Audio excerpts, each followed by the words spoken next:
மகா ராமாயணம் மற்றும் கர்மயோகம் ஆகிய இரண்டுமே ஒரு மனிதன் தன் வாழ்வில் எவ்வாறு தர்மத்தின்படி நடக்க வேண்டும் என்பதை விளக்கும் உன்னத கருத்துக்களைக் கொண்டவை.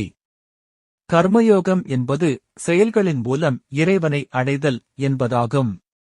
இதன் முக்கிய சாராம்சம் செய்யும் செயலின் பலன் மீது பற்று வைக்காமல் அதை ஒரு கடமையாகச் செய்வதே கர்மயோகம் ஆகும்.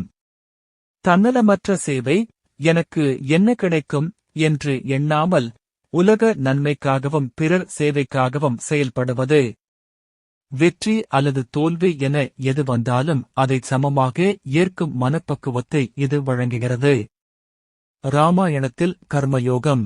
ராமாயணத்தின் நாயகனான ஸ்ரீராமர் கர்மயோகத்திற்கு ஒரு சிறந்த உதாரணமாக திகழ்கிறார். தந்தையின் சொல்லுக்காக தனக்கு கிடைக்க வேண்டிய அரியணை உரிமையை எவ்வித வருத்தமும் இன்றி துறந்தார். இது பலனை எதிர்பாராது செய்த ஒரு கர்மயோகச் செயல். காட்டில் கஷ்டங்களை அனுபவித்த போதிலும் தனது கடமையிலிருந்து அவர் பின்வாங்கவில்லை. ராமரின் தம்பிகளும் பிரதிபலன் எதிர்பாராமல் அவருக்கு சேவை செய்ததன் மூலம் கர்மயோகிகளாகவே வாழ்ந்தனர். முக்கிய வேறுபாடு. ராமாயணம் இது ஒரு காவியம். ஒரு மனிதன், மரியாதா புருஷோத்தமன், எப்படி தர்மத்தின்படி வாழ வேண்டும் என்பதை ராமரின் வாழ்க்கை சரிதத்தின் மூலம் எடுத்துக் காட்டுகிறது. கர்மயோகம் என்பது ஒரு தத்துவம் அல்லது வழிமுறை.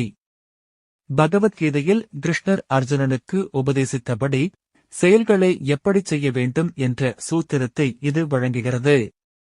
சுருக்கமாகச் சொன்னால், கர்மயோகம் என்பது ஒரு வாழ்வியல் இலக்கணம் என்றால், ராமர் அந்த இலக்கணத்திற்கு வாழ்ந்து காட்டிய ஓர் இலக்கியம் எனலாம்.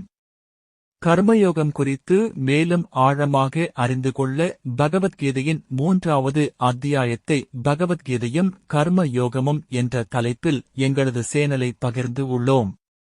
ஓம் நமோ நாராயணாய.